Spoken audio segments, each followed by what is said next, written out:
felt like sharing this. I've been championing for financial independence for stay-at-home moms. Okay, I have been there as a stay-at-home mom. It's not like your spouse is wicked or whatever, but there's a joy that comes with having your own money. Okay, spending your own money on your needs. Okay, and supporting your family and your loved ones when you need it, when they need it rather.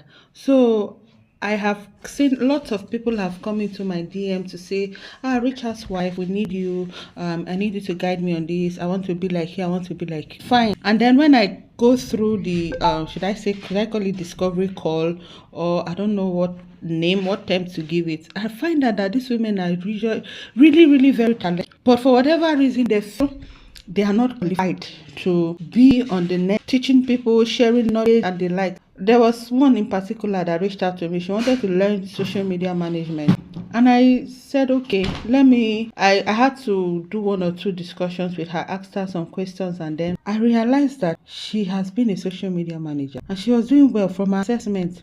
I had to go through. One day I stumbled on her page on Instagram, yeah, and I was like, this face looks familiar.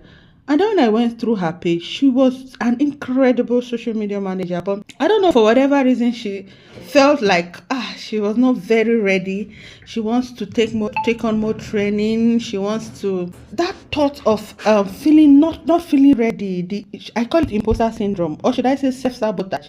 Okay, you can deliver the job, but for whatever reason you keep holding back. When it's time to deliver, you keep holding back, or when it's time to charge, you feel like, let me not overcharge, or when it's time to meet the person one-on-one, you chicken away. No, you're not going to get money like that. You are not going to make any headway if you continue like that. Okay, it is better you start and make the mistakes you learn on the way. Okay, you learn on the job instead of turning down opportunities. I believe on earth, I don't believe so. It is better you faced your fear, okay, instead of waiting for the right time, instead of taking up more courses. Okay, some people want to keep piling up courses and taking up courses. All the courses you've been taking, how have you practicalized them? How have you made use of this course? I want to go back and reflect on this thing. Everything you've learned, what have you implemented with the knowledge you've acquired? If you don't start showing up online, if you don't start teaching people what you know, if you don't start offering your services, whether, I'm not a big fan of charging too much, okay, you start small, build stamina. You can even volunteer your services for now. Build stamina, and at the right time you charge. And when they see that you have so much experience, you'll find out that people will be willing to pay you any amount you charge. Please, I want you to let go of self-sabotage today as a stay-at-home mom. Let go of self-sabotage and imposter syndrome.